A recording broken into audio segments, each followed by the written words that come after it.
Hello dear students, welcome to our channel educational goal. और आज के इस वीडियो में आपको जो अभ्यास टेस्ट पेपर मिले हैं कक्षा 8वीं के लिए, उसका गणित का जो सॉल्यूशन हम देखने वाले हैं।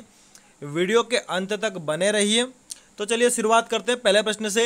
शुभम ने अपने कमरे की दीवार के और उसके बाद यहाँ पर कुछ छपा नहीं है, मान लो यहाँ एक भाग पर पेंट किया ऐसा लिखा है। उसकी बहन माधवी ने उसकी सहायता की और उस दीवार का दूसरा भाग या आधा भाग पेंट किया। अभी दीवार का कितना भाग पेंट करने हेतु शेष है? अब आधा आधा मान लो दोनों ने किया होगा तो कोई भी भाग शेष नहीं है, ठीक है। चूंकि यहाँ छपा नहीं है कुछ भी, इसलिए हम पहले वाले आंसर पर जा रहे हैं।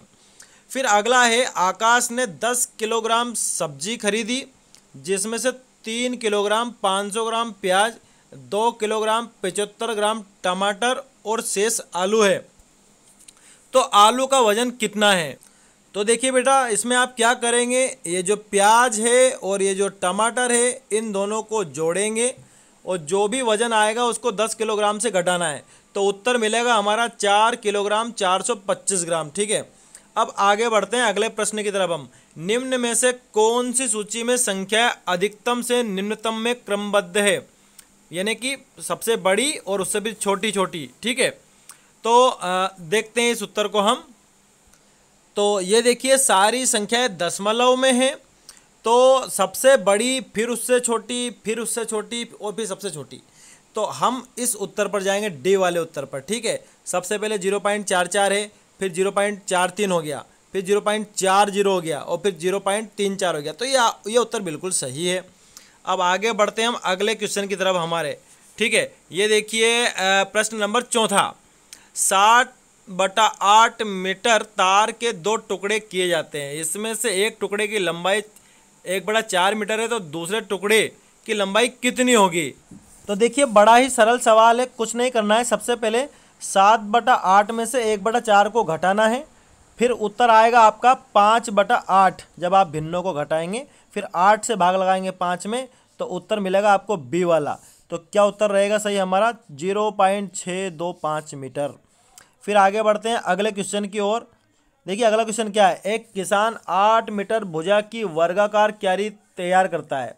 क्यारी में प्रति वर्ग मीटर 1 किलोग्राम खाद की आवश्यकता है, तो किसान को कितना खाद खरीदना चाहिए? तो देखिए वर्ग है और उसकी एक भुजा है 8, तो वर्ग का क्षेत्रफल क्या होता है? भुजा का वर्ग या भुजा का स्क्वायर। तो भुजा है हमारी 8, तो 8 8 64। अब 1 वर्ग किलोमीटर में 1 रुपया लग रहा है, तो 64 वर्ग किलोमीटर में 8 400 400 400। जी हाँ, याद कर लीजिए व्हाट्सएप नंबर, क्योंकि अब चाहे आपका मैथ्स का सवाल हो या फिजिक्स केमिस्ट्री बायोलॉजी का, आपके हर डाउट हर क्वेश्चन का मिलेगा तुरंत वीडियो सोल्यूशन, वो भी सीधा आपके व्हाट्सएप पर। बस अपने फोन में डाउट नट का 8 400 400 400 व्हाट्सएप नंबर सेव कर लीजिए और चैट ओपन कीजिए। फिर जो भी आपका डाउट है उस सवाल की आपको बस फोटो खींचनी है, उसे क्रॉप करना है और 5 सेकंड में आपको उसका वीडियो सोल्यूशन मिल जाएगा। क्लास 6 से 12, IIT JEE, NEET, CBSE boards और सभी स्टेट बोर्ड्स के बच्चों के लिए। तो देर किस बात की, अभी जाइए 8 400 400 400 पर अपना सवाल व्हाट्सएप कीजिए और अपने सभी डाउट्स को आउट कीजिए। लिंक डिस्क्रिप्शन में। 64 रुपया, ठीक है, यानी कि 64 किलोग्राम। तो इसका उत्तर हो जाएगा 64 किलोग्राम, ठीक है। फिर अगला प्रश्न है, एक आयताकार भूखंड का क्षेत्रफल 440 वर्ग मीटर है। यदि इसकी लंबाई 22 मीटर है तो इसका परिमाप कितना होगा? तो देखिए परिमाप निकालने के लिए पहले तो हमें चौड़ाई चाहिए, तो हम इस 440 में लंबाई से भाग देंगे, ठीक है। तो उत्तर आएगा हमारा 20। अब हमारे पास लंबाई भी आ गई है और चौड़ाई भी आ गई है, ठीक है। अब हम निकाल सकते हैं इसका परिमाप। तो देखिए अब हमारे पास लंबाई 22 है और चौड़ाई है 20 और परिमाप होता है 2 गुणित लंबाई धन चौड़ाई। तो 20 और 22 42 होते हैं और उसमें 2 का गुणा होगा, तो उत्तर आएगा 84 मीटर, ठीक है। तो इसका उत्तर रहेगा 84 मीटर। फिर अगला है, एक आयत का परिमाप 130 सेंटीमीटर है। यदि आयत की चौड़ाई 30 सेंटीमीटर है तो आयत का क्षेत्रफल कितना होगा? तो देखिए परिमाप दिया है और इधर चौड़ाई दी है, तो पहले तो हमें परिमाप के फार्मूले से लंबाई निकालनी पड़ेगी। तो 2 गुणित लंबाई धन चौड़ाई, 2 से भाग लगेगा, बचेगा 65, 65 में से 30 जाएंगे, बचेंगे 35, यानी कि लंबाई कितनी आएगी 35 और चौड़ाई कितनी है 30। तो चौड़ाई गुणित लंबाई आप जानते हैं क्षेत्रफल होता है, तो उत्तर आएगा 1050 वर्ग सेंटीमीटर। ठीक है, अब अगला प्रश्न देखिए, चित्र में प्रदर्शित आकृति में छायांकित व अछायांकित भाग के क्षेत्रफल में कितना अंतर है।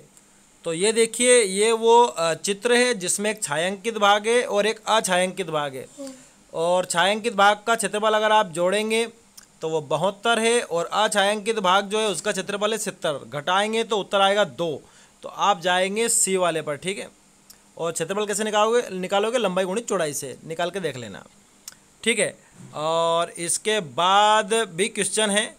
क्वेश्चन देखिए अब 9वां प्रश्न है कि स्कूल के हाल की लंबाई 45 मीटर, चौड़ाई 30 मीटर है। हाल की छत को सपोर्ट देने हेतु हाल के बीच में खंभा बनाया गया जिसके आधार का क्षेत्रफल 1 वर्ग मीटर है। यदि टाइल्स लगाने का व्यय 680 रुपये प्रति वर्ग मीटर हो तो संपूर्ण हाल में टाइल्स लगाने में कितना खर्च आएगा। तो देखिए कुछ नहीं करना है, इसमें पहले हाल का हम क्षेत्रफल निकाल लेंगे, तो इन दोनों का गुणा कर देंगे, वो क्षेत्रफल है। अब जो भी क्षेत्रफल आएगा उसमें हम 680 का गुणा करेंगे क्योंकि 1 वर्ग मीटर का खर्चा है ये। ठीक है, हम गुणा कर लेंगे इन तीनों का, और उसके बाद बीच में खंभा है तो उसका क्षेत्रफल जो है 1 वर्ग मीटर है, तो उसमें भी 680 रुपये लगेंगे। तो जो भी गुणे में आएगा उसमें से हमें क्या घटाना है, 680 घटाना, तो उत्तर मिलेगा हमें ए वाला। ठीक है, आप करके देख लेना, यही उत्तर आएगा। फिर अब हम अगला प्रश्न पढ़ते हैं। तो अगला प्रश्न है 8 सेंटीमीटर लंबे 5 सेंटीमीटर चौड़े एक गत्ते पर एक पेंटिंग इस प्रकार बनाई गई है कि इसकी प्रत्येक भुजा के अनुदिश 1.5 सेंटीमीटर हाशिया छोड़ा गया है। हाशिए का कुल क्षेत्रफल कितना होगा। तो देखिए आपको एक बड़ा आयत दिख रहा है ये वाला, इसमें 5 लंबाई है, 8 लंबाई है और 5 चौड़ाई है। ठीक है, तो बाहर वाले आयत का तो क्षेत्रफल हो गया 40। फिर अगर उसमें से आप ये अंदर वाला आयत का क्षेत्रफल घटा दें तो आपको इस हाशिए का मिल जाएगा। तो अंदर वाले की जो लंबाई है 5 रह गई है और जो चौड़ाई है वो 2 सेंटीमीटर रह गई है। तो 5 दूनी 10 और 40 में 10 जाएंगे तो बचेंगे 30, तो 30 आ जाएगा हाशिए का क्षेत्रफल। तो ये आपका सॉल्यूशन हो जाता है। इसको शेयर करना। Thanks for watching this video.